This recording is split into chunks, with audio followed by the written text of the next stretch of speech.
Spencer, you ready? Councilman Myers? Okay.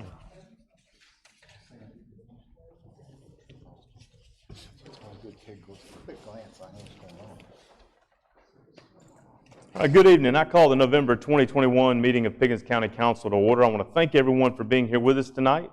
I hope that everyone will be respectful as we do the business of the county and we make our way through the agenda tonight. Thank you each and everyone for being here with us.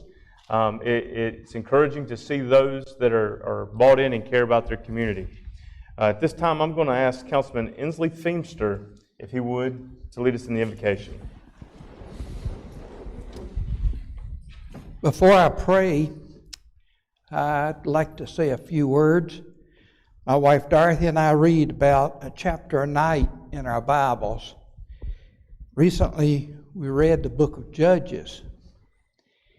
It's interesting how the Israelite nation would do what God commanded for a few years and then drift into lawlessness.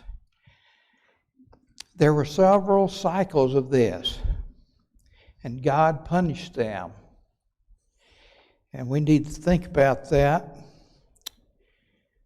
because young people are killing each other, people are stealing things, and our police are not being respected the way they should. Please join me in prayer. We pray that the believers in our country will be ready to boldly share Jesus Christ with others and what He has done for us. We pray that America will once again be known as a Christian nation. We pray for our president and his staff that they will lead the nation in ways of righteousness. We pray that Congress will stop spending money on useless whims. We pray that the Supreme Court will protect the rights of the people, including widows and others who can't protect themselves. We pray for our military. We pray that they will be strong enough to protect us from our enemies. We pray for all the police who are protecting us from those who would harm us. We pray that you will direct us in the ordinances that we enact tonight and the other business that we conduct. I pray this in Jesus' name. Amen. Amen. At this time, I'll ask Mr. Dwayne Willis to step forward. Dwayne Willis entered the United States Army on February the 25th, 1969, and after many weeks of rigorous training at Fort Jackson, South Carolina, Private Willis graduated from basic combat training and cooking school. Private Willis then went to Fort Polk, Louisiana for his duty assignment as a cook. Private Willis earned the title Active Jack because he was always assisting other active duty personnel with their physical training requirements. Specialist Willis also had an overseas assignment to the 2nd Battalion, 3rd Field Artillery at Ayers Kaserne in Kirchkens, Germany. We'll go with that. Specialist Willis was awarded the Army Service Ribbon, the National Defense Service Medal, and the M16 Sharpshooter Badge. Veteran Dwayne Garland Willis served his country honorably, and today we show him appreciation. Thank you for your service. Would you please lead us in the pledge? I pledge allegiance to the flag of the United States of America and to the republic for which it stands, one nation, under God, indivisible, with liberty and justice for all. Mr. Willis, I have a small token of appreciation that I'd like to share with you tonight.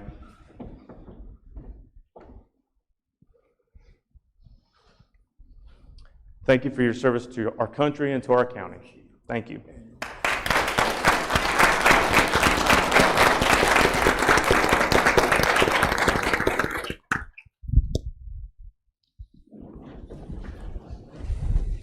At this time, I believe there's a presentation from Veterans Affairs.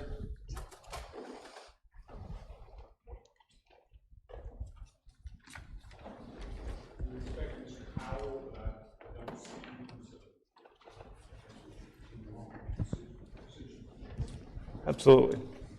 This time, we'll go to item number 2 on the agenda tonight. That's public forum. We'll hold our public forum. This is a time for the public to an opportunity to give us feedback on things that you seem and deem important. Madam Clerk, please call our first speaker. Mr. Chairman and members of council, I call Darnell Grant.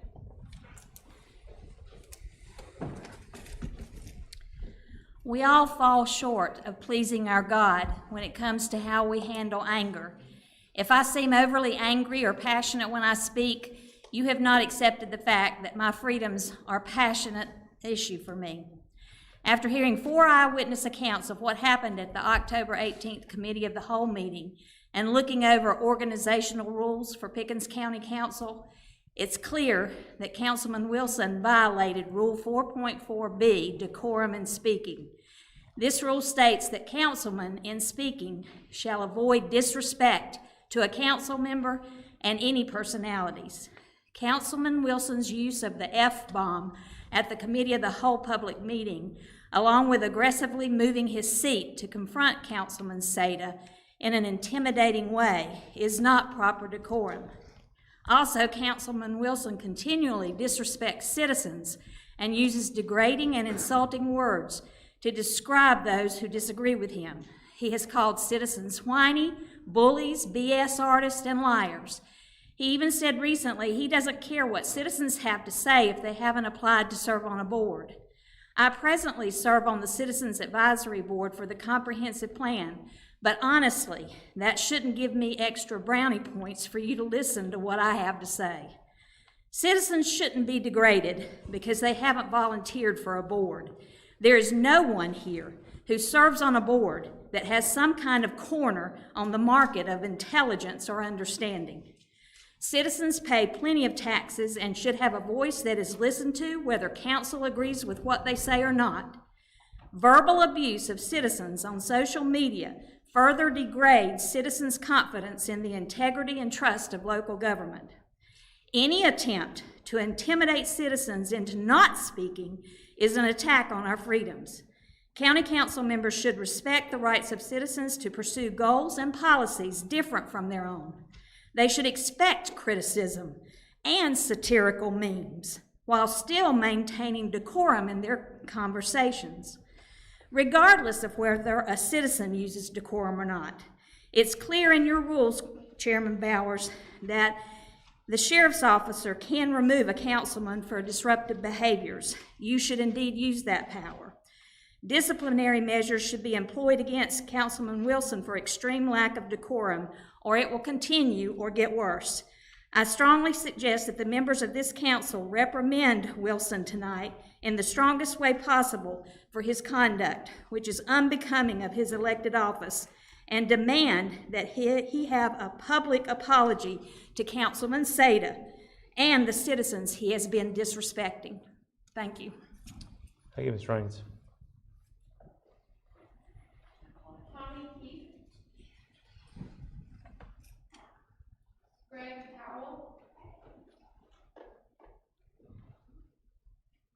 Deborah Hudson.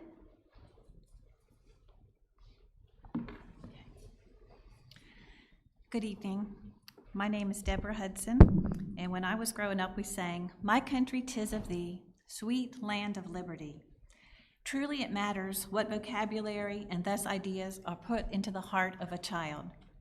Liberty is in my heart, and I want my 9 children to know the same freedoms that I have known.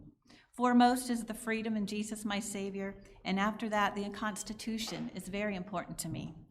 I am particularly concerned about the strong relationship that exists between having private property rights and freedom.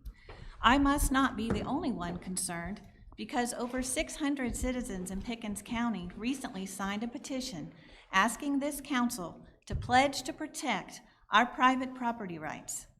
Now, it is important for you to understand why we are concerned that you have not responded to us about this. That's why I brought this book to share with you. The title is Sustainable: The War on Free Enterprise, Private Property, and Individuals. The author, Tom Dewey, spent 20 years studying how an outside force, international, probably elite globalists, have created a social engineering plan to control land use with the ultimate goal of controlling the people. The most devious part of this plan is how this stealth operation has, quote, gained the assistance of its intended victims, unquote. That reminded me how the communists told us how our nation would fall from within. Think about Trojan horse. If you train children from a young age that we must save the planet, especially the endangered animals, they don't seem to be quite as worried about teaching them about saving the human babies, and then move the future leaders into college where the textbooks and professors drill sustainable development into their worldview, it wouldn't be too hard to convince them when they're older that land, air, and water need to come under the government's protection and control. Now, doesn't land use affect our food production and energy resources, and ultimately life, liberty, and the pursuit of happiness?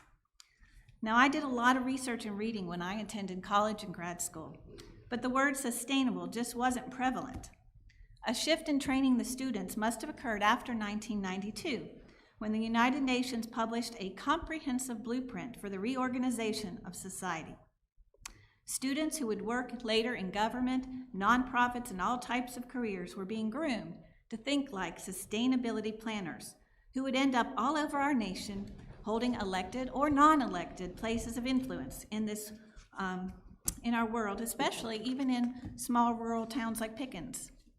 Now, we're probably all familiar with how ranchers out west have had so much land taken away and locked from public use in the name of environmentalism. And as Tom DeWeese points out in this book, it's been set aside like a museum. Thank you, Ms. Hudson. Sir, there was not anybody else to speak, I don't think. Ma'am, we have a 3-minute time limit. Okay. Well, in Thank you so much, Ms. Hudson. Ms. Hudson, that's 3 minutes. Thank you so much. Yes, but in closing, You can feel free to email and share anything with the clerk. okay, may I approach you to give you the book, You please? can to the officer there, and then pass it along. There's one for each of the county councilmen. You want, oh, you like it, okay. And the, right there. Madam Clerk.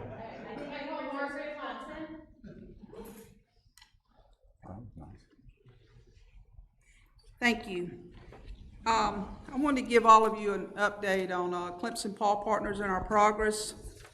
For those of you who don't know who Clemson Paul Partners is, we're a nonprofit located in Central, and we're attempting to try to open a low-cost spay-neuter clinic, and we do not pay ourselves. So I just want to make that clear.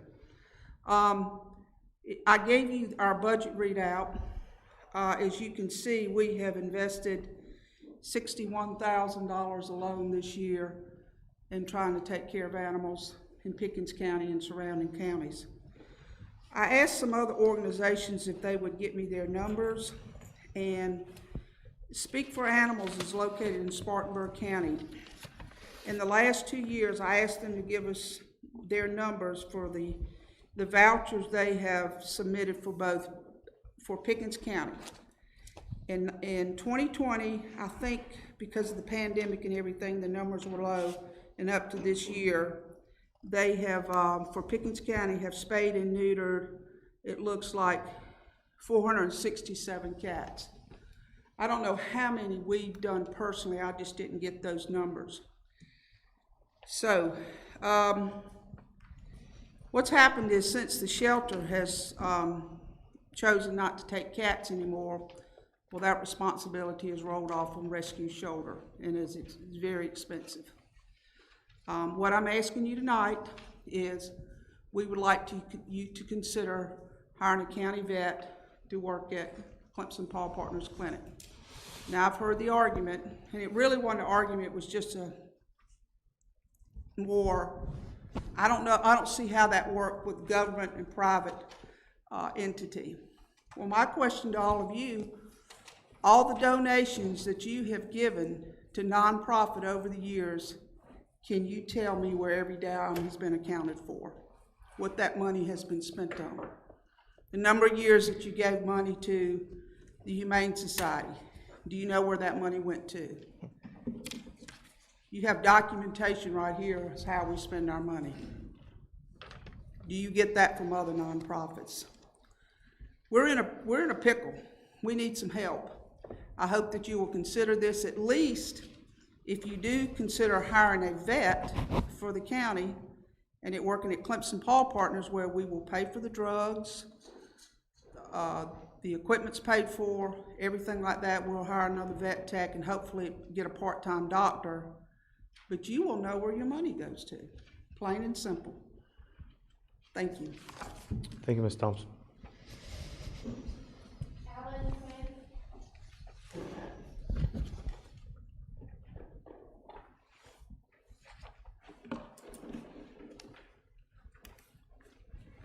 I had planned on talking about the very large road tax increase you recently passed, but after watching Councilman Henry Wilson on the Pickens Local podcast, I felt his comments should be addressed here tonight.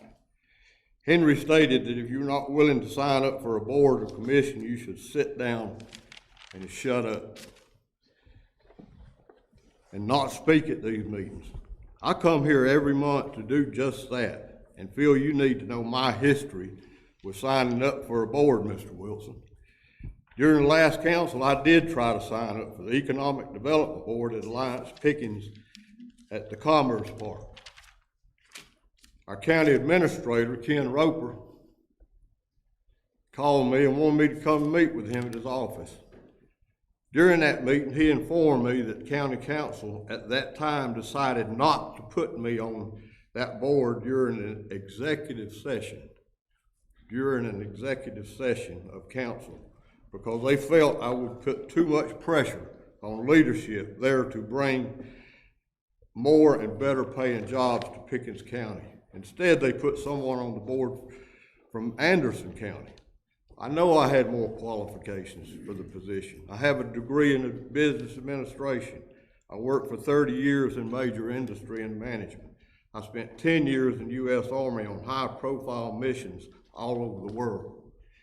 Now, Henry, I consider my application current and still active. I still want to be put on that board because I feel I have a lot to offer in this area.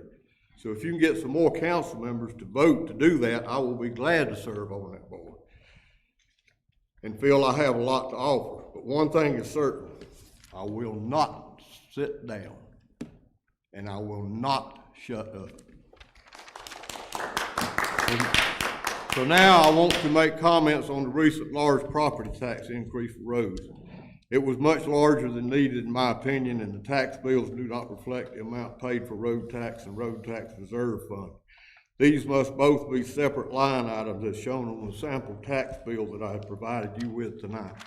Also, the current balance of both these accounts should be readily available on the county website because I think the balances will be much too high, just like the gas tax trust fund in Columbia is. It is currently over $1 billion. You know how much $1 billion is? It's not 100 million. It's 1,000 million dollars. 1 billion is 1,000 million dollars. That is tax money that's in the bank, and it should be used to fix our roads, not increasing county taxes to fix our roads. The money is there. So I'll leave you with the thing we need to have. Thank you, Mr. Quinn. Thank you, Mr. Quinn.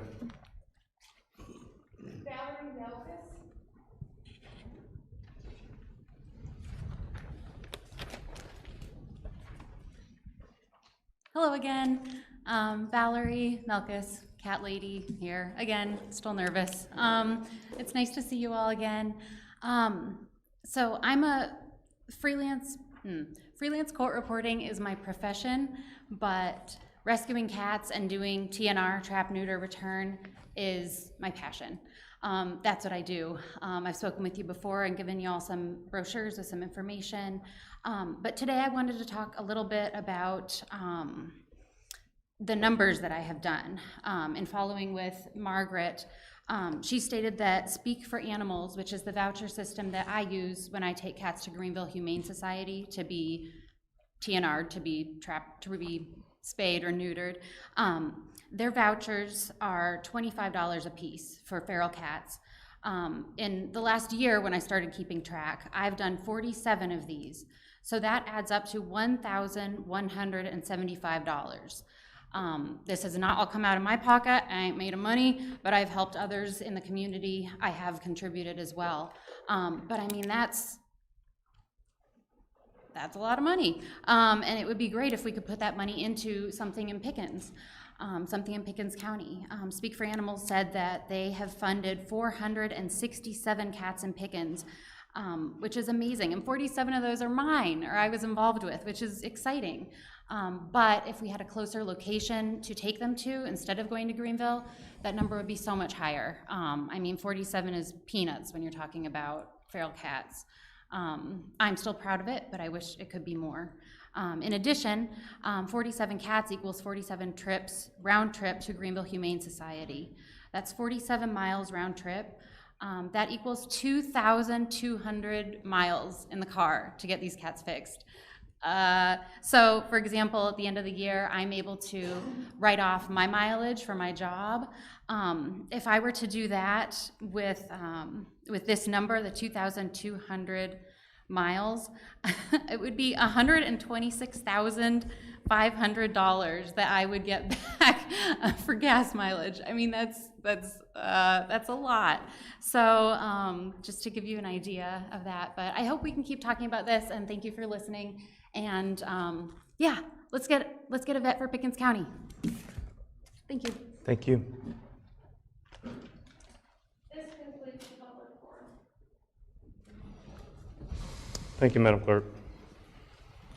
Item 3 on tonight's agenda is approval of minutes from the October 4th, 2021 meeting. Wow. Do I have a motion and a second for the approval of these minutes? So moved. I have a motion. Do I have a second? Second by Councilman Whitehurst. Any discussion over the minutes? Hearing none, all those in favor, please signify by raising your hand. That's unanimous. Thank you, gentlemen. Item 4 on tonight's agenda is the administrator's report. Mr. Roper. Thank you, members of council. Thank you for this opportunity to present an update on a few things that are going on in county government and administration point of view.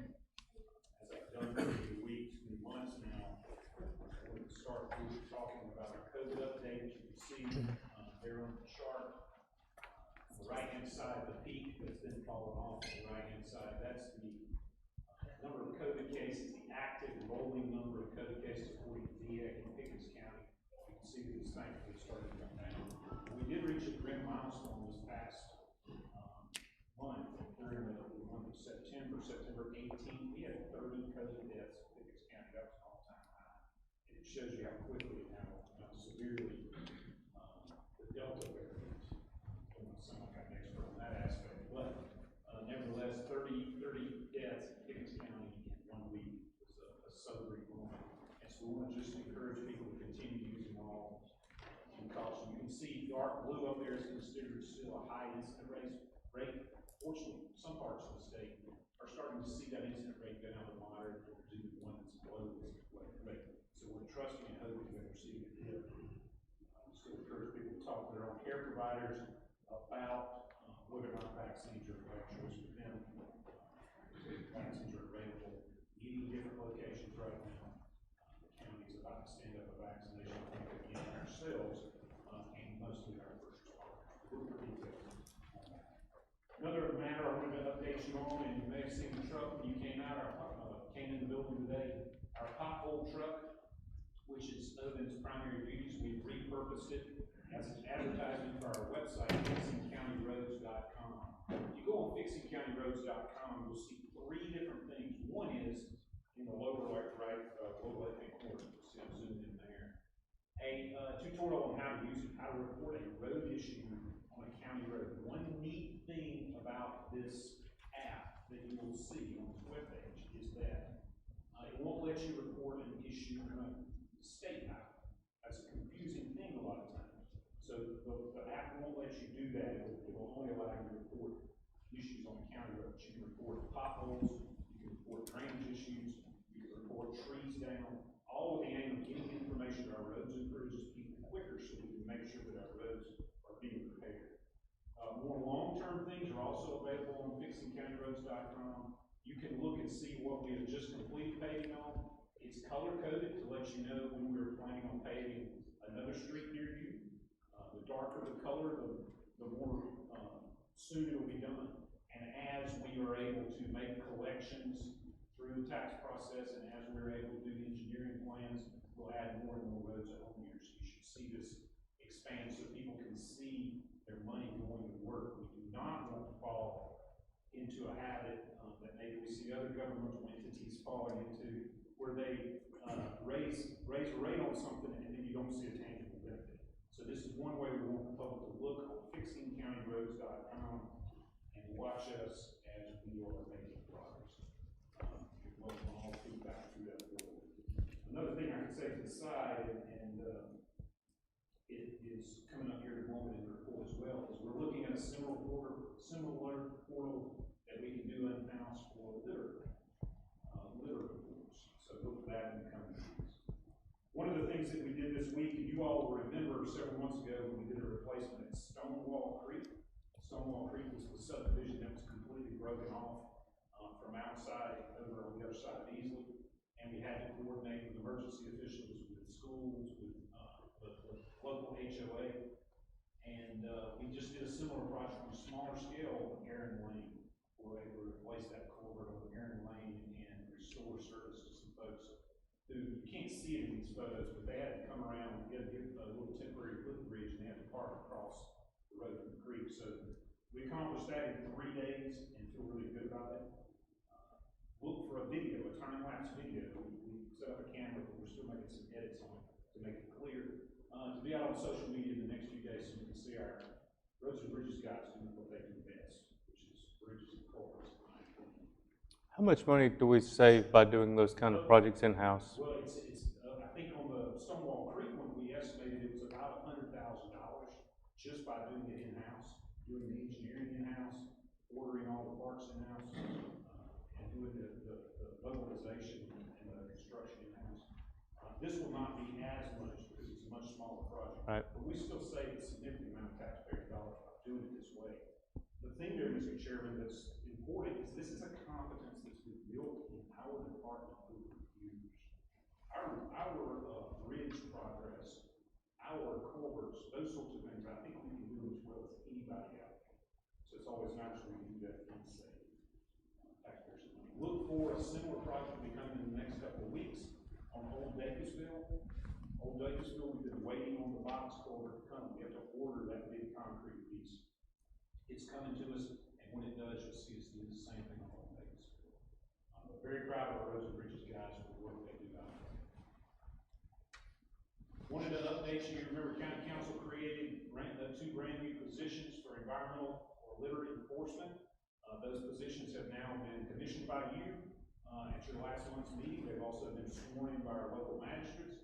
And they're starting off, gentlemen, I will report to you, in the spirit of issuing a lot of warnings and not just immediately writing a lot of violations. They're trying to start from ground zero since people are not used to this program. They've been working at the recycling centers a good bit.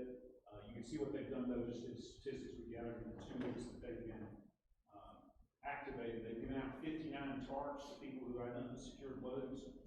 They've handed out 139 decals to make sure that people using their recycling centers are Pickens County taxpayers, which is important. The illegal dump sites investigated 3. They passed those on to law enforcement because of potential state charges there. And another thing they do while they're out is old yard sale signs and old political signs, which are everywhere. They came up with this concept. They're out and about, and they removed 127 of those just a couple of weeks ago. Really proud of these guys as they continue to educate the public. You will see more violations going to court as time goes by. We're trying to ramp up public awareness in the meantime. Something that I feel like gets lost in the shuffle that our community relations manager puts out every quarter is our Pickens County newsletter. We put that out monthly for a while, but we wanted to make sure the quality was very good. Please look on the website under the news releases. It's going to be on the front page of the website. And the winter version is, I guess I should say the fall version is out now. It's a good way for folks to see what's going on in the county, learn a little bit more about county staff and county council. So we recommend people look at that online. Well, tonight's agenda, gentlemen, you have the update going to the committee of the whole of our capital improvement plan. Last year was the first year we approached our purchase of capital.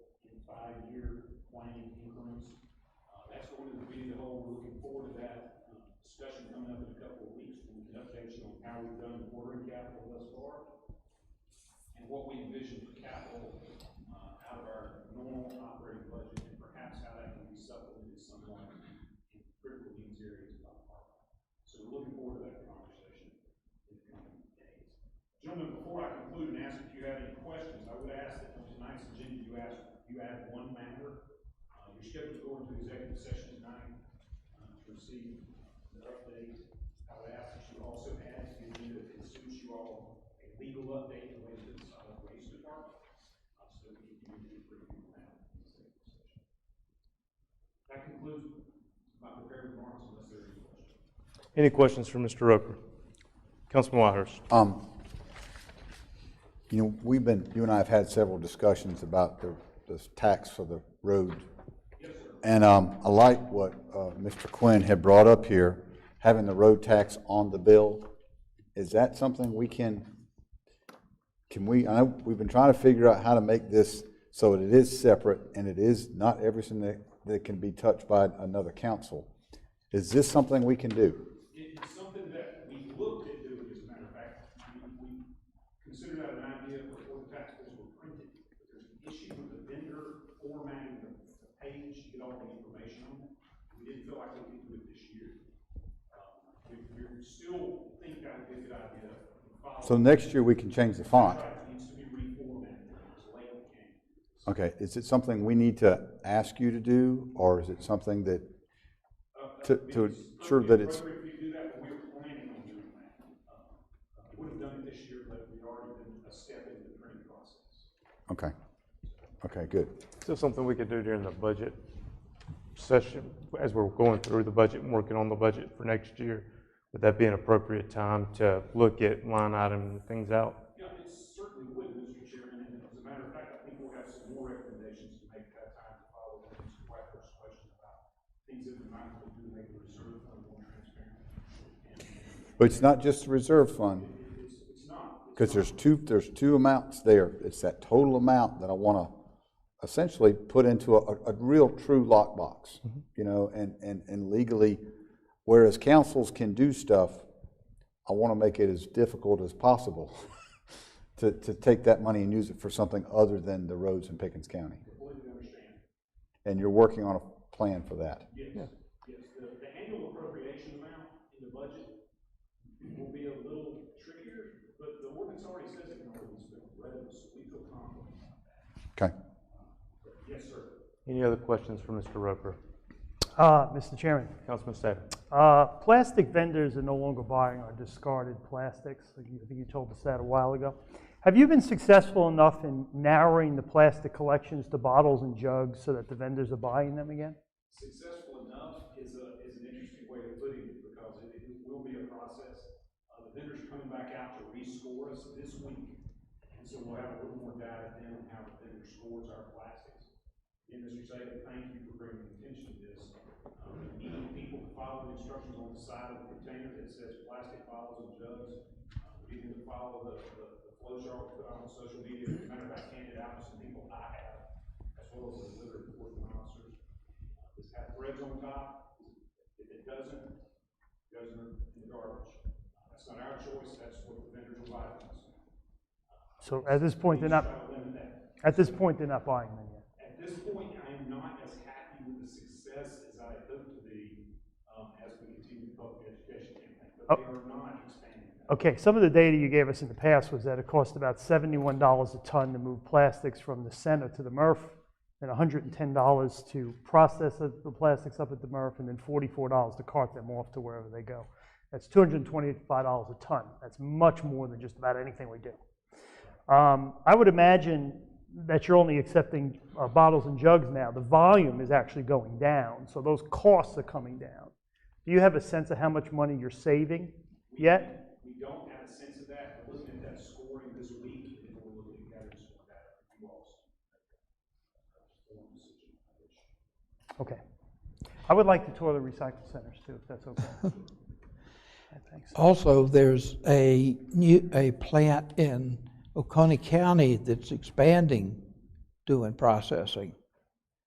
So things are looking better.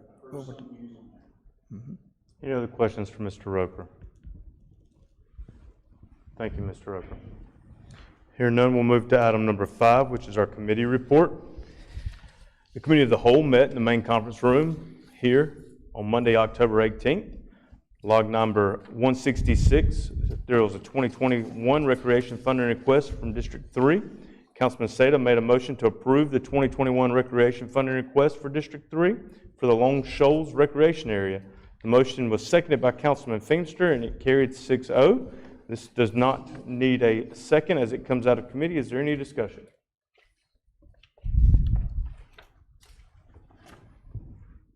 Hearing none. All those in favor, please signify by raising your hand. And that's unanimous. Log number 167 is the 2021 accommodation tax funding request for Mile Creek. There was no action taken by the committee on that item. Log number 182, ordinance amending the Pickens County Code of Ordinances related to the litter and or other property. No action was taken by the committee. Log number 177, which was the American Rescue Act funding, Pickens County Employee Vacation Policy. That would be item number 10 on tonight's agenda. Pickens County Employee Holiday Pay, that's item number 11 on tonight's agenda. And American Rescue Act funding for first responders and Pickens County employees, which is item number 12 on tonight's agenda. All these, motion was made by myself and approved 6-0. And again, that's items 10, 11, and 12 on tonight's agenda. Log number 169, which was a unified dispatch plan from the staff, and I actually don't have the notes on that. I don't believe there was any action taken on that. We just, no action taken by the committee, and the administrator will report out in the future on that. And that is the end of the committee report. Item 6 on tonight's agenda is council correspondence. The Committee of the Whole meeting will be Monday, November 15th at 6 o'clock in the main conference room. The next council meeting will be held on Monday, December 6th at 6:30 here in the council chambers. Are there any other correspondence to be announced? I just wanted to mention that in a couple of days, Councilman Feimster is having a birthday, his 80th birthday, I think. That's right. I'll be 80 years old on November the 3rd. I hope that I am as spry and agile as you are, and I just wanted to say happy birthday. Thank you. And thank you for all your service. Thank you. Thank you for pointing that out, Vice Chairman, and happy early birthday, Mr. Feimster. Any other correspondence? Hearing none, motion period, new business. I'd like to make a motion that we add legal update for solid waste to executive session tonight. Second by Vice Chairman. Any discussion on that? Hearing none, all those in favor, please signify by raising your hand.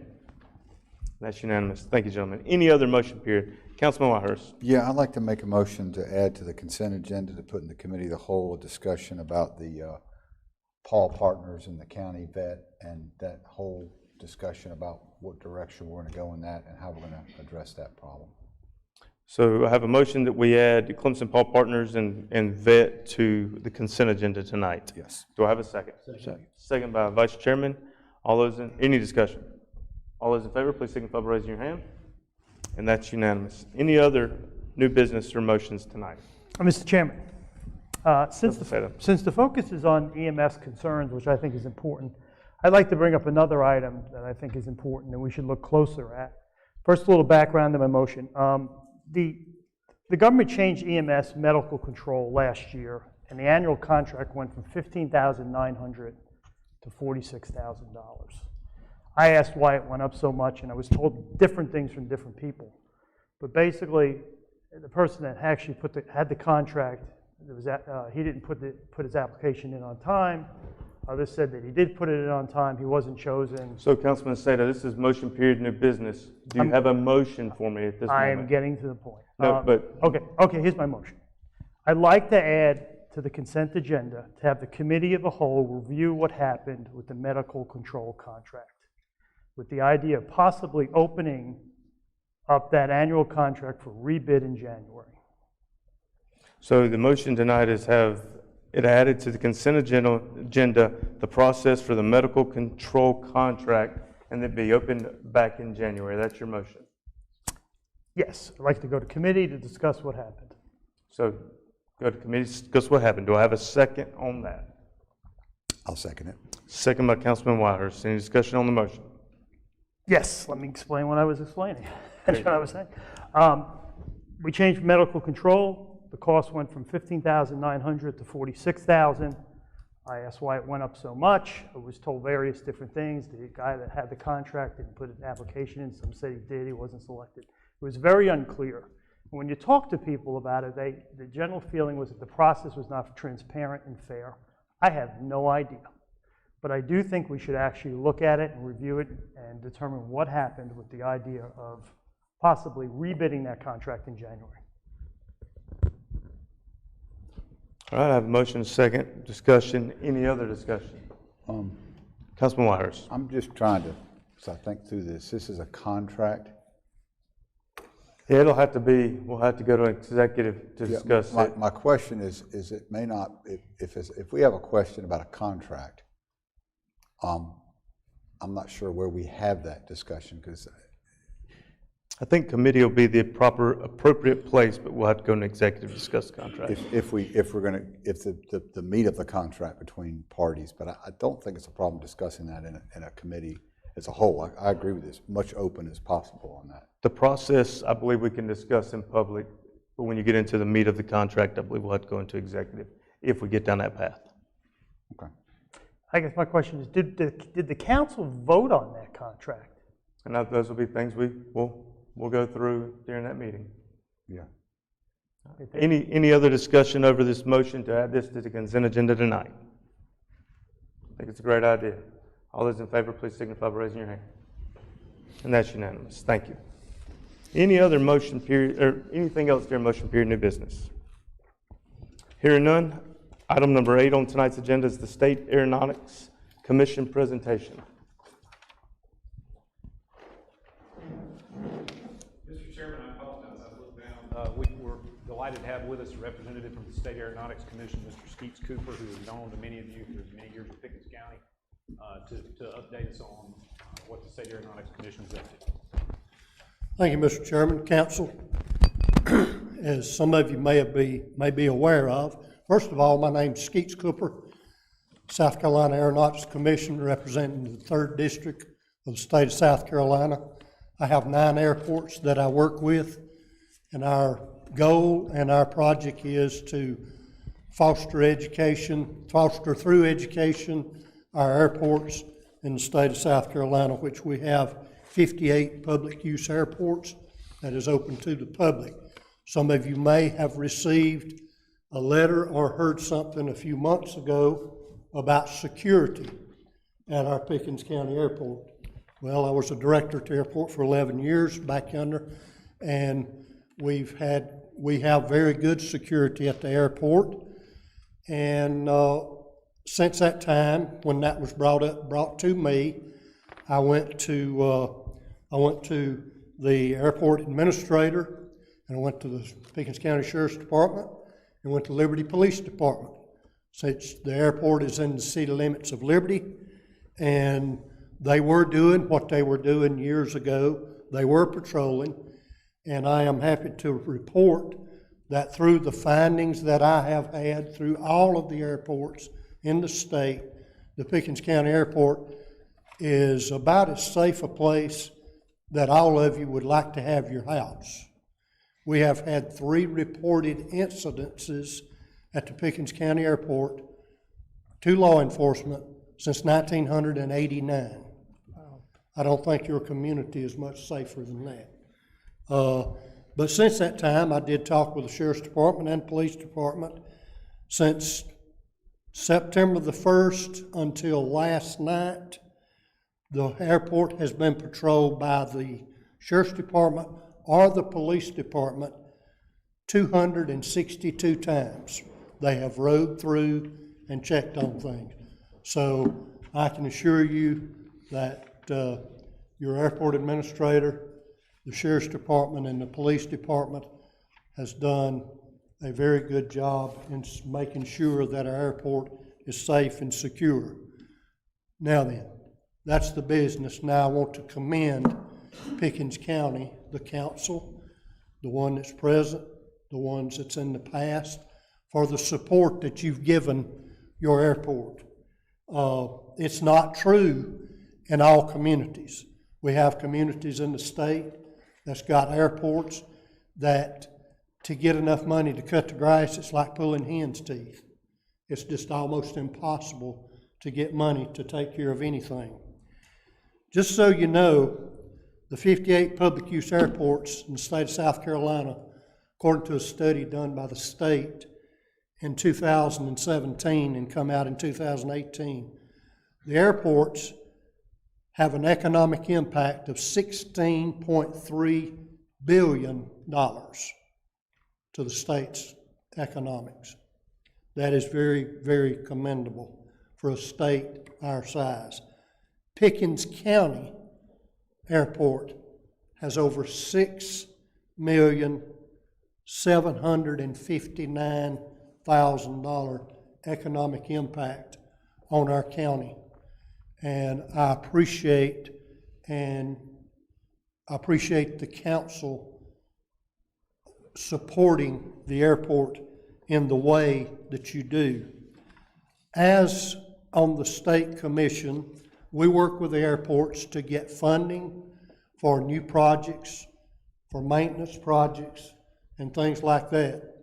Here, been in works for quite a few years, and I commend Pickens County again on their crossfield development on this, we would call it on the north side of the runway, where you have already secured a building and you're leasing it to Prisma Health System, which puts more security at the airport because you don't never know when that helicopter is going to be in and out. They're in there. I have a photo of about 1:30 one morning. They were down there getting them some fuel. So, and they're buying that from Pickens County. Keep it that way. Keep up the good work that you're doing. Last Tuesday, we had a meeting, and Pickens County had sent to the Aeronautics a request for for some money. I'm going to put it just in Pickens County redneck terms. You had asked us for some money. I am pleased to announce unanimously we voted to give Pickens County $240,000 grant for their crossfield development. That leaves a total of Pickens County money of $160,000. Keep up the good work, and if there's ever anything that we can do, I've got a little over a year left, and if there's ever anything that we can do, please don't hesitate. Does anybody have any questions? Questions, comments, or complaints? That's what I always do. Any questions for Mr. Cooper? Mr. Chairman. Mr. Safer. You said 262 patrols, and what period of time was it? From September the 1st until last night. I have that in emails from, like I said, the chief at Liberty Police and Mr. Rick Clark today. So, and the allegations that were made were not as bad as they were led on to be. Like I said, if you've had 3 police call-ins, law enforcement call-ins since over 30 years, I think things are going pretty well. And we do have a fence all the way around the airport. So, Any other questions for Mr. Cooper? Thank you. I want to say thank you for all your work and your years of service to the industry and to Pickens County and to the state of South Carolina. I appreciate that. And Mr. Salinas, I appreciate everything you're doing out there as well. That is a huge asset to our county, and yes, sir. I think we recognize that. Yes, sir, it sure is. And thank you for the buy-in and belief that you have given with the vote of confidence with this money. Sir. Yes, sir. Any of you hadn't been out there lately, need to get in your car and go out. That's right. Thank you so much. Thanks. Item number 9 on tonight's agenda is update from Appalachian Council of Governments on the Highway 11 corridor study. Mr. Chairman, we're fortunate to have some folks here from ACOG to update us on the progress of that study. Been a great amount of public interest in the corridor study that we're doing with online surveys, with the public meeting, which I think took on a life of its own. They could probably tell you about that, but I would surrender more if it suits your, Thank you, Mr. Roper. Thank you, everybody. My name is Chip Bentley with the Appalachian Council of Governments, and we have just recently, last month, kicked off this quarter study with some public meetings. As you recall, earlier this year, we had a talk about looking at the Highway 11 corridor throughout Pickens County to sort of identify any issues that might be going on and recommendations that could be made to help preserve the character and promote that corridor within the county. We've been doing some background research over the last couple of months to bring in some information that we're going to use as we go through this analysis and development of the issues and recommendations. But what we kicked it off with this month was first on the 16th, a public input session, or the 19th, excuse me, the 19th, a public input session where people were invited to come up to Holly Springs Center and just provide feedback to us. And we weren't sure what to expect with the first meeting. We had over 60 people there. It was a very positive meeting, a lot of good feedback from not only some residents that lived on the corridor, but a lot of residents up in that area. And so that was very productive. Then we had on the 26th, a couple of focus groups, one revolving around business owners on Highway 11 and the other around groups that dealt with conservation, cultural amenities, other things and actually the business owners actually stayed for that one as well. Those were both very productive conversations that we have. We got a lot of good feedback from them. And one of the takeaways mainly from that right now is we're going to try and reach out to additional citizens along the corridor. There was over 60 people there, many of which lived within close proximity to Highway 11, but the actual owners on Highway 11, we weren't represented as well. So we're going to follow up with staff and try and identify individuals that we can follow up with, have one-on-one conversations. The other part was we did get some feedback in all the discussions. We had some questions that were asked that we actually don't have the answers to in terms of research. Some things are going on land use, economic information, things like that. So we're going to go back and do some more research for that to bring that information to bear for the remainder of the process. What we'll do from here is we're working with staff to form a task force to identify the members for that task force specifically that we will go through and work with, develop, kind of identify the issues within the quarter and then some recommendations how to address any issues that might need that the county could take part in and what's appropriate for the county. We'll then bring those to county council. So it was a really good start to this. We also have a survey that we've put online that they saw on the county website. We have just under 200 responses so far. It's been up there a couple of weeks.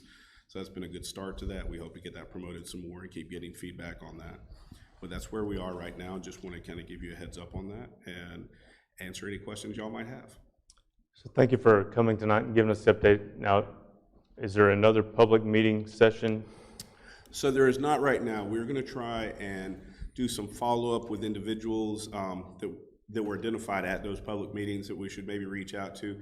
We will probably have additional public input sessions during the process. We haven't identified the dates of those yet.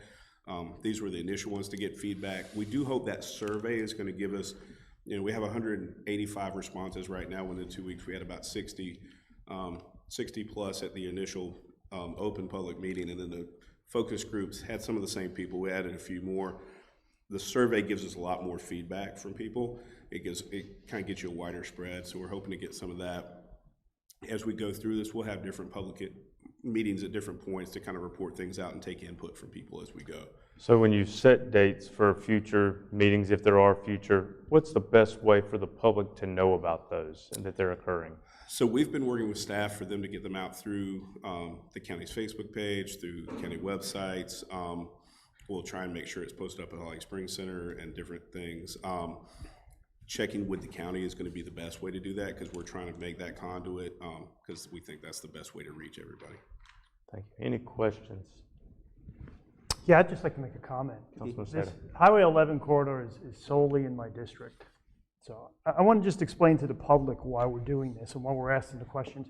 You have to realize that the word scenic in the name Cherokee Foothills Scenic Highway means nothing, has no meaning. It's not a state or a federal protected highway. I mean, all the evidence you need is to drive on Highway 11 into Oconee and Spartanburg, and you'll see all sorts of development there. There's nothing there to protect it. The county really has no protections on Highway 11 except one, which is billboards. Billboards can be a certain size, and they have to be back 2,500 feet. So anyone could build a Dollar General, they could build a strip mall up there, they could build a storage warehouse, an auto lot, massive subdivision, clear cut 1,000 acres, and the word scenic in the title is not going to stop it. So with all the growth that we're seeing that's spilling into this county, and the little or no restrictions on Highway 11, we have to ask ourselves the questions. Do we want Highway 11 in Pickens County to look like Oconee's Highway 11? That's the question. And the people up there in particular, and I'd like you to get more feedback from people that actually live on the highway, because I was at that meeting and I think just 2 people raised their hands. Yeah, You know, do they want that or not? And that's really the question, because when something like a Dollar General is built up there, once they file the permit, there's really no way we could stop it if they actually adhere to the existing restrictions, which there really are not. That's the reason we're doing this. So we're just asking at this point. Thank you for the clarification, Mr. Sada. I do think there's been a lot of confusion around that and a lot of speculation, but I think you nailed it. Any other questions? No. Thank you very much. Thank you very much. Item number 10 on tonight's agenda is consideration of change in Pickens County employee vacation policy. During the committee of the whole meeting, I made the motion that we add a 72-hour carryover limit for our 24, 48-hour employees. The motion was seconded by Councilman Wilson, and it was carried 6-0. It doesn't need a second. Any discussion over that? Maybe you ought to explain that, because there's a little difference in the 40-hour and the 72-hour, and this is your world. So the idea behind it was when we discussed carryover vacation, if a person wants to take a week off of work, ordinarily 40 hours is all they have to carry over or all they have to take. For our 24, 48-hour employees, their long week is a 72-hour work week. So if they want to take a week off of work, especially on their long work week, it takes 72 hours versus 40 hours for them to be off for a full week's vacation. So the idea behind this is it will allow our 24, 48-hour employees, which are our paramedics, which are our firemen, which are our policemen, to take a week of vacation time. They can take a full week off work, that 72 hours, where a normal Monday through Friday 9 to 5 employee would only need 40 hours. We're just offering the same thing up at this point to those employees working 24 to 48 hours, and that's the idea behind it. Any discussion or questions? Yeah, I have a question. Councilman Sada. When you look at the policy, it says 24/ what we have in front of us is 30-hour employees get to carry 30-hour weeks, 30 hours forward, 37-hour week employees, 37 hours. The 24, 48-hour employees, it has question marks. So what does that mean? The 72-hour would replace the question marks. That's what we're actually voting on. Okay, so do you think we should, I'm going to write 72 hours here, is that what we're voting on? Yes, sir. Okay. Right? Is that what we got? It was missing. Okay, and at the bottom it says revisions contained in here are effective immediately? It would be after this we question pass mark this, there, too? correct.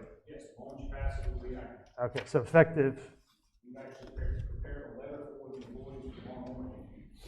okay, so you replace the question marks at the top with 72 hours, and the revisions are effective immediately.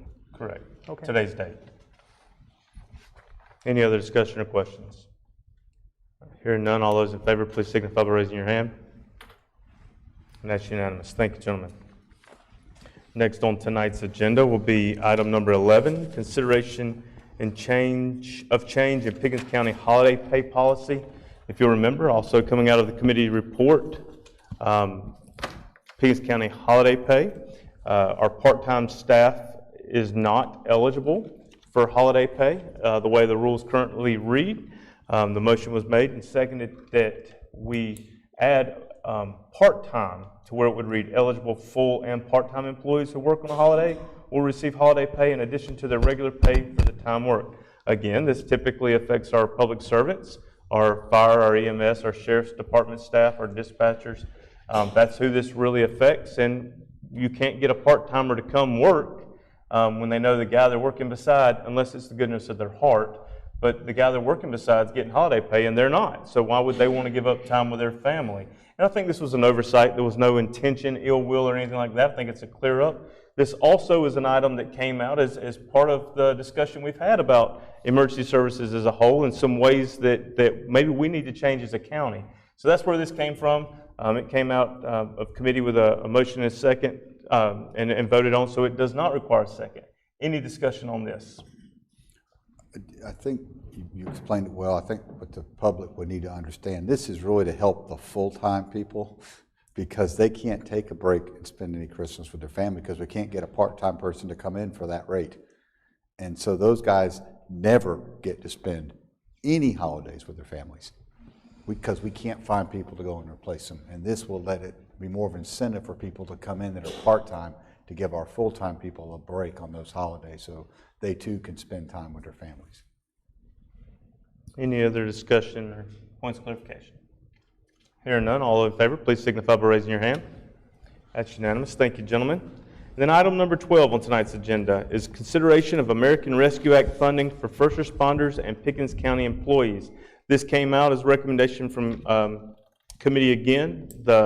It was titled 525 2-in-1 Plan, and it came out unanimous, so it doesn't require a second. Again, this is using ARPA funding for one-time incentive pay for essential, and truthfully, all county workers became essential, and you have the supporting documentation in your packet tonight. It would be $5,000 for full-time first responders.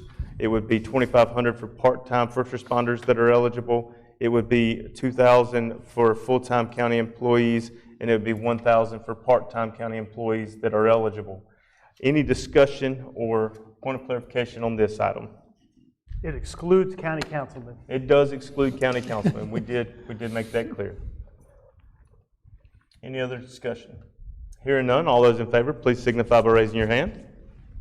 That's unanimous. Thank you, gentlemen. Item number 13 on tonight's agenda. This is where I get off. Item 13 on tonight's agenda is the review of the fire revenue structure. There's been some question over the fire revenue structure, and I know I was asked to add this to tonight's agenda. Vice Chairman, if you would just kind of lead us down the thought process. Mr. Roper, I know we've had some discussion over this and some concern. So we have the fire fees are up there. I got a phone call, and this was particularly a guy who does storage units. So he has one small piece of property. He has 9 storage units on it. And I want to ask for clarification based on our ordinance, because the way it was interpreted was that we're going to charge a fire fee for each individual storage unit on the small piece of property. And his point, and I agree, was that, you know, if I'd have put a walkway in between all of that, then it would have been one particular building, and it would have cost probably closer to the $500 one, I think, based on the square footage. He's being charged 9 times whatever that number was, and it's an exorbitant amount, way higher than the highest fee we have. So that means that a commercial building that's 30,000 plus in square footage is paying $1,800 fire fee, and this guy's paying more than that. Is this an oversight? This is what I wanted to have a discussion about, or this was one of those unintended consequences we didn't anticipate. Yes, Mr. Vice Chairman, I think as you pointed out this issue with this individual landowner, we've looked back at what we're doing, and there is some logic, although I would say that this was unintended to a certain extent. And I'd ask Director Gibson if he'd step to the podium, because he could probably answer specific questions about this and what's common practice when you build something this way. For us to make any change to it, I think might have some impacts, and I want him to be able to answer questions and speak to that.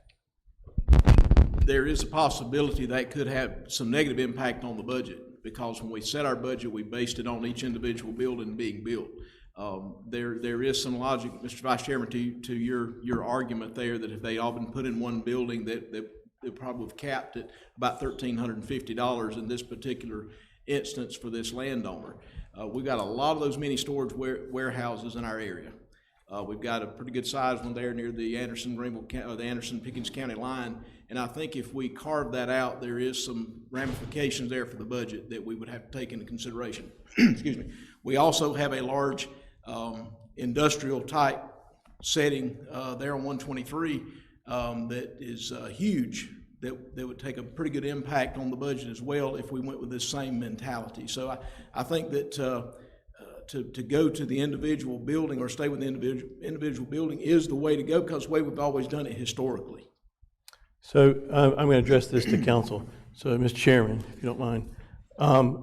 It was my understanding when we were coming up with these numbers that it was going to be based on the square footage, and the plan with what we said to the Emergency Services Board was come back with a neutral plan so that we're not raising up, not trying to get more fire fees than we need to, but we need to be flat neutral.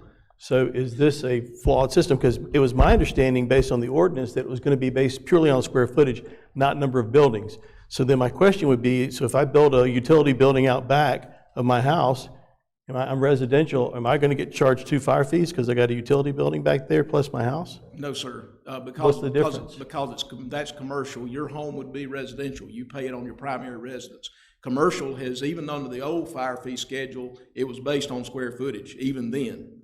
It was based on square footage. The problem we had was if you went to Easley District, it was one. If you went to Liberty District, it was another. If you went to Pickens Rural, it was so all over the board. So when the new schedule was developed, we stayed with the square footage rationale. We just tried to make it uniform across the board. I think What you paid for that square footage. It sounds like you're saying you're basing it on square footage, but you're breaking all the buildings up individually. Because you're telling me there's 9 separate little pods, okay, and you're treating it as 9 separate buildings, but yet you say we're basing it on the square footage. Well, you're looking at square footage of 9 buildings versus the square footage of all those little tiny buildings on that piece of property. When they paid the fire fee before, did they pay 9 times that amount for each one of those? They got a bill for each building, yes, sir. So they've been paying $75 or whatever it was for each little building on a piece of property? That's correct. So our whole square footage thing isn't exactly transparent on the fact that we're talking about square footage for every individual. If a commercial puts a shed up, they would pay another, would they not? Yes, sir. And really where it gets is if you look at it caps at $30,001. So that means that over that, it's capped at $1,800. That's where the big impact could come from budgetary, because when we set our budget, we based it on the numbers generated by what you see before you. So we do have a possibility that it would negatively impact the budget. But this guy doesn't have 30,000 square feet. No, sir, I'm just using that for an example because we also, and I won't call the property's name, but we have a large property that has several bigger buildings. It's not just storage. There's some commercial, there's some retail, there's some businesses of things of that nature that if we start carving out one little piece here and there, possibilities, that landowner will then come and say, well, I need the same deal because mine's individual buildings, even though it's a large piece of property, a much larger piece of property than the mini warehouse we're talking here. So it could open up a whole new aspect of folks saying, well, what about me and what about me? I guess my feeling on it is it's not about how much money we can get. It's about what's reasonable and fair for what it costs to take care of a fire there. Yes, sir, I agree with that. The problem is we base the budget on what you see here. Yeah, which was square footage, and then now we're playing around with, obviously you knew that this was an issue out there where there was lots of buildings on places because you've mentioned them now. Yes, sir, it was an issue under the old fee. I didn't know there was such an issue. Yes, sir. Did anyone in this council know that? Actually, yes, sir. And I will say that I understand the rationale and thought process that you're sharing, but if I had 3 30,000-foot buildings on property that I own because I had 1,000 acres or whatever, if you cap me at 30,000 feet and all 3 of my buildings burn, it's going to cost you a lot more than that. I think you got to look at it that way as well. I understand we're talking smaller scale, we're talking storage buildings. We're not talking 3 30,000-foot buildings. I kind of understand the rationale that Chief Gibson or Director Gibson, Director Chief, whatever we're going to call you tonight, is sharing. Sir, we're okay. I understand what you're sharing, but it's harder to think about it at that scope and realm because that's truthfully, you're right. If you open up the door for something smaller, you got to open up the door for something bigger. And if you're going to cap, you got to cap, regardless. That cap is really kind of the fly in the ointment. If we got bigger and bigger and we didn't cap it quite so low at 30,001, it probably wouldn't be quite as hard to swallow. But it's I completely understand the landowner's rationale. I get it. But if you look at the old fee, and I actually did the math, some old-timey ciphering, under the old fee, if we looked at him aggregately versus each individual, it made about a $50 difference because the way the old schedule was so all over the board. So we did make it more uniform, but as you're what to say, an unintended consequence, here we are. And I understand. Vice Chairman. So, just so that we're clear, those fees before were all over the board based on the fire district. There were buildings that were more than 30,000 square feet that were paying the $1,500 mark, and there were buildings that were 30,000 square feet or more paying like $40,000. The fire fees that were established by each individual district were all over the place. Yes, sir. So, I mean, I'll take the ownership on this, that I didn't understand that this was another layer that was a part that you were considering. But when I was voting on this, it was my understanding we were doing it based on square footage and what was going to be fair and right for the people who lived here and for the businesses that are here. I get that the math's not going to work for the budget part. Then what the Emergency Services Board or whoever should have come up with is said, guys, these fees won't work, but this structure will. We got that number. Yes, sir. Mr. Administrator. I think the point that we're trying to make from the staff standpoint is the budget's built around these numbers, the remedy for these, and I think it's important to remember this is the implementing year for this brand new approach. So you mentioned the word unintended consequences. There are some issues that don't have easy answers. We've been struggling with it as a staff since you all raised this last week. I think the proper venue for it, and this may frustrate you, is in next year's budget discussions. We need the Emergency Services Board to vet this and make sure the balance is right and make a recommendation to you all. We're deep into the budget year this year, and I don't know that we have a good solution for you otherwise. And if, I'm sorry, go ahead, sir, I'm sorry. Mr. Chairman. Vice Chairman. So, I appreciate the opinion and point, but that doesn't help people now. I mean, if we we put it off for another year, this particular person, and I don't even know him. I'm not friends with him. I don't have anything. I barely know his address. He's going to have to, in turn, raise his rates for the people who are doing stores there just to break even. And he's had to do that year after year. And I get, for whatever reason, why. But this one is something that I didn't think that we were going to have a problem with because it was based on the square footage. So I misunderstood and didn't understand that there was another layer underneath this of, well, commercial is going to treat different. We're going to do each building on each piece of property. Can I ask a question? Do you know how Councilman big Waters. these units are? Are they like, I don't know. I've never even seen them. are we talking like 10 by 10 units? I'm not, 20 by 20 units? The individual units, I'm not sure, sir. I know that the on buildings this piece of themselves are property. about 1,800 square feet apiece. Yeah, you're talking about 20 by 90. They're long, like hallway units, and there's 9 of them. So he's got 1,800 square feet. So he's got, say, 2,000. You know, so he's I do know that his bill's over $3,000. So he's got 18,000 square feet of space. His total is, let me get that for you. His total is about 11,200. So he's got 11,200 square feet of space. He's paying $2,500. Is that what you figured? He's paying $3,500 in fees. And somebody that owns a 30,000 square foot building's paying less than half. Right. There's where my problem comes in because I can't, in my mind, justify that it's going to cost. Yes, sir, You're looking at making budgets make sense. And I'm going to make what makes sense for what it takes to put a fire out and make what's more sense to because a taxpayer, I'd be like, oh, wait a minute. That was discussed. Emergency Service Board did discuss that. And just in the way of information, under the old schedule, our cap was 4,600, and that was at 30,000 plus. And of course, we had one that it was a little bit more than that, but it was 200,000 square feet. But he's at 11,000 square feet. Yes, sir. He should be paying $1,000 according to this if you took us all together. But because he's got separate buildings, he's now paying twice as much as someone that has a 30,000 square foot building. So are you telling me it takes twice as much to put his fire out if one of his buildings, you know, if that goes, and I know that's not a fair question. So Chief, I have a question. Would it not make more sense for the argument that I shared earlier, if you had an individual with 30,000-foot buildings, that's why the cumulative square footage idea doesn't work, it's because there's a cap. If you pull that cap, does that make more sense? I think it would, yes, sir. There was some discussion at the Emergency Service Board level.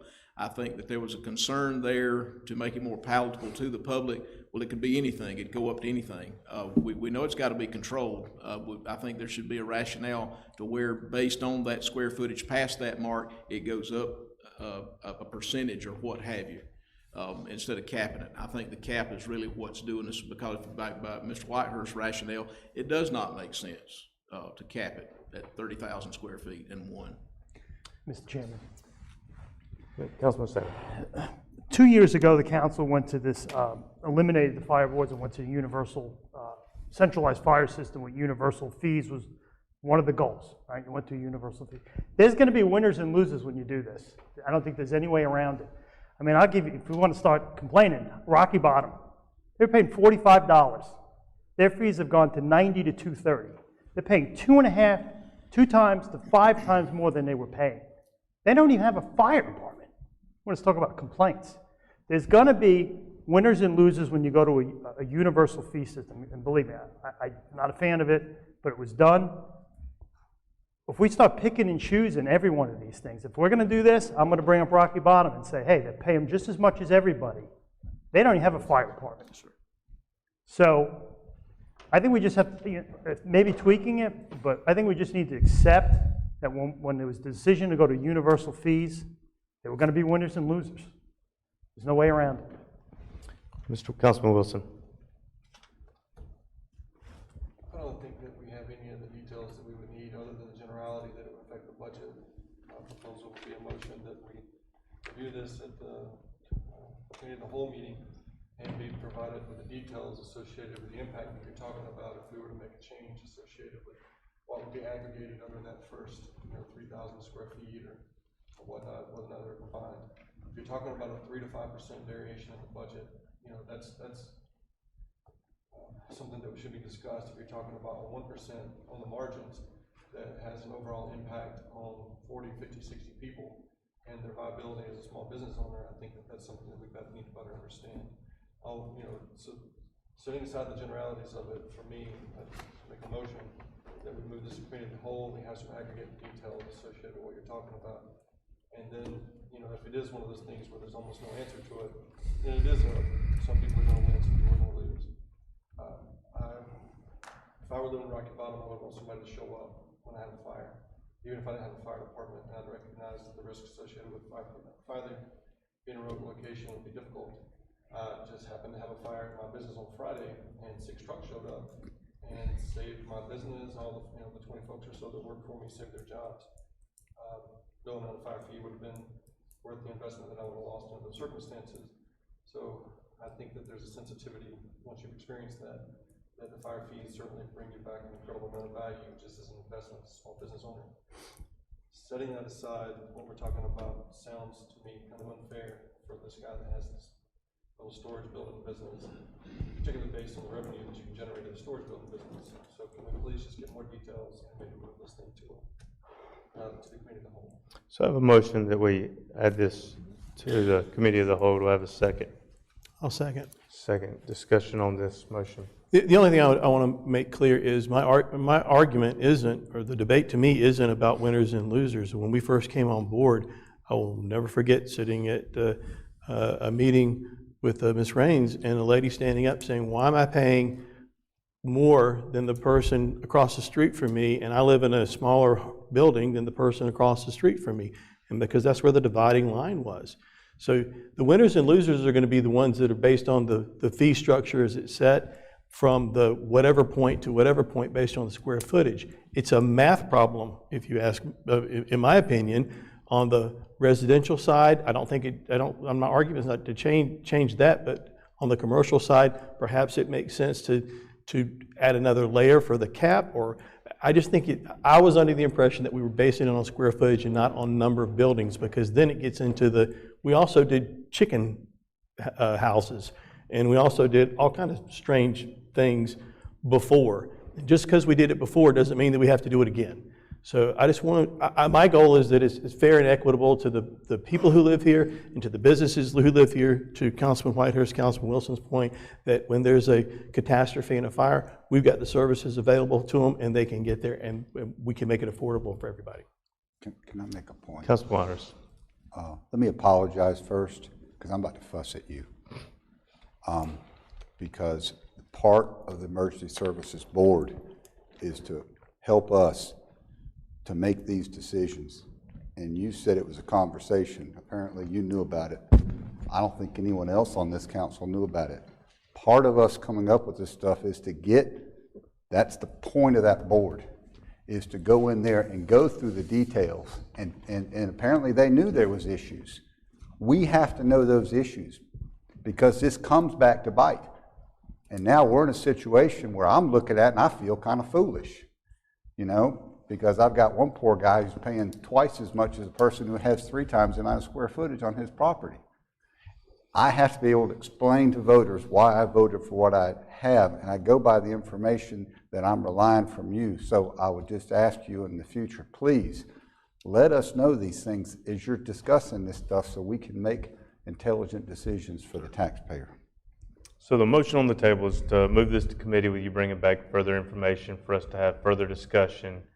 Any questions over the information we want to hear, see, have access to at that committee meeting? Any other discussion on that motion? All those in favor, please signify by raising your hand. That's unanimous. Thank you, Chief Director Gibson. I'm going to make up a title for you before it's all said and done. Item number 14 on tonight's agenda is third reading of an ordinance to the Code of the County of Pickens to certify a portion of the Alice Manufacturing Company, Inc. aerial mill property as a textile mill site under the South Carolina Textiles Community Revitalization Act. Do I have a motion and a second that constitutes third reading of this ordinance? Motion. I have a motion by Councilman Feimster. Do I have a second? Second by Councilman Wilson. Any discussion? We had this discussion in the committee. I believe we discussed this. I'm not going to vote in favor of this. It does follow the letter of the law. I just don't think it follows the intent of the law. Any other discussion? Hearing none, all those in favor, please signify by raising your hand. Opposed? 5-1, that does carry. Thank you, gentlemen. Item 15 on tonight's agenda is the consent agenda. We have a motion to add annual update to capital improvement plan. We have a motion under new business, Clemson Paul Partners and County Vet. And then under motion new business, we had Pickens County Medical Control Contract and the review of the process. Do I have a motion and a second to adopt this consent agenda? Wait. Did I miss one? Yep, repeat. Annual update to capital improvement plan, Clemson Paul Partners and County Vet, Pickens County Medical Control Contract, review of process. The fire. Oh, and the last one is the motion to add fire fee revenue structure. Yes. So moved. Do I have a second? Second. Second by Vice Chair. Any discussion? All those in favor, please signify by raising your hand. That's unanimous. Thank you, gentlemen. Item 15 on tonight's agenda, 16 on tonight's agenda, will be executive session. I'll make a motion that we go to executive session for water authority update and legal update on solid waste. Do I have a second? Second. Second by Councilman Whitehurst. All those in favor, please signify by raising your hand. That's unanimous. Thank you. We'll return after executive session.